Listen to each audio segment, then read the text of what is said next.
Hello friends! If you're new, welcome to my channel. If you're a fan or a subscriber, welcome back. I really do appreciate you. I know I say that all the time, but I really do. Today I'm going to be talking about Dungeons & Dragons, the second generation gaming. Not much else I need to say at the moment. Let's get on with the video. The late 1980s saw the beginning of second-generation gaming, which moved the genre away from its roots in wargaming. Some of these games were designed to emphasize narrative rather than simulation or combat scenarios. In addition, RPGs moved from fantastic places like Middle-earth into modern urban settings while keeping magic and supernatural creatures.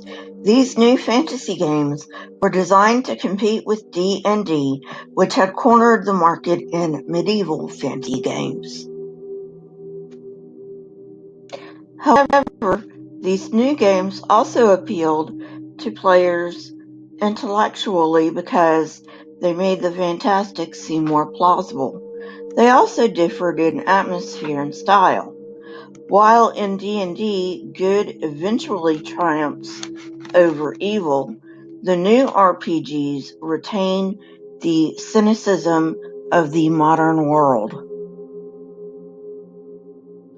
One of the makers of these second-generation RPGs is White Wolf Publishing, who makes games like Vampire the Masquerade in 1991, which reflects the experience and cynicism of Generation X just as much as D&D reflected the optimism of the baby boomers.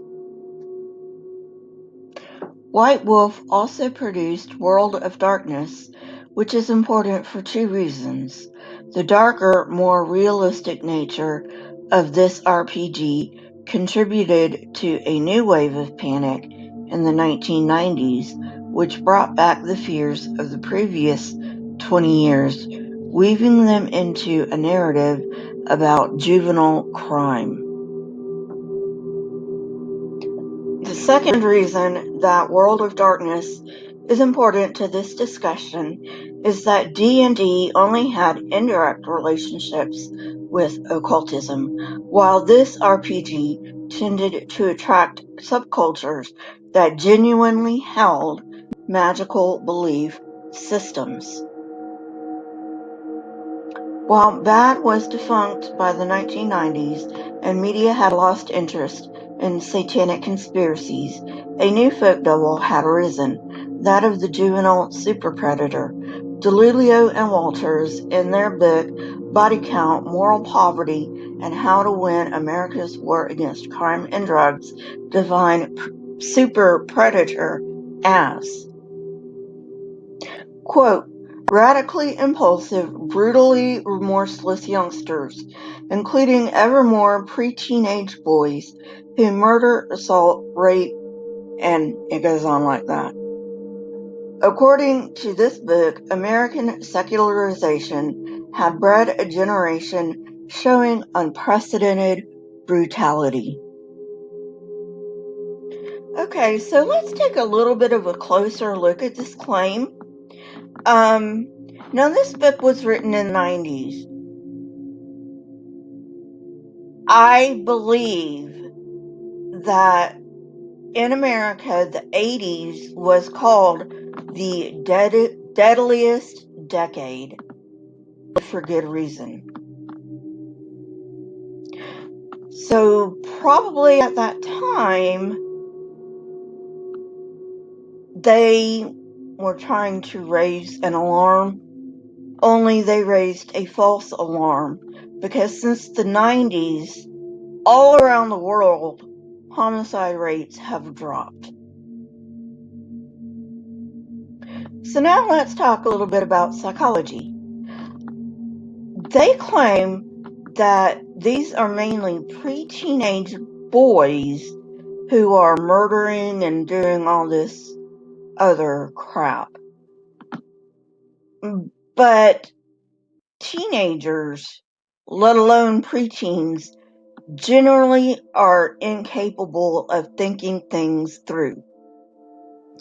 Now, when I say that, what I mean is that their frontal lobes, the part of the brain that tells us, wait, this might not be a very good idea, has not fully developed.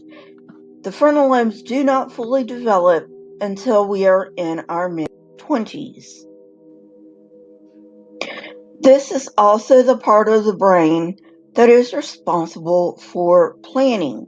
So a preteen or even a teenage super predator is almost an oxymoron. Now, every once in a while, you will get a teenager that is smart enough to pull it off, but not very often. Well, friends, that's it for today. I hope you enjoyed it, especially that bit about psychology at the end. I love my psychology. If you like this kind of content, hit the like button, press the subscribe button, and if you would like to know when I come out with new content, hit the bell next to the subscribe button. My Twitter, email, Discord, and PayPal links are in the description, along with the source I used for this video. Question everything and never be afraid. Here are a few videos from my library. If you have not watched them yet, go ahead and watch them and tell me what you think. Until next time, friends, goodbye.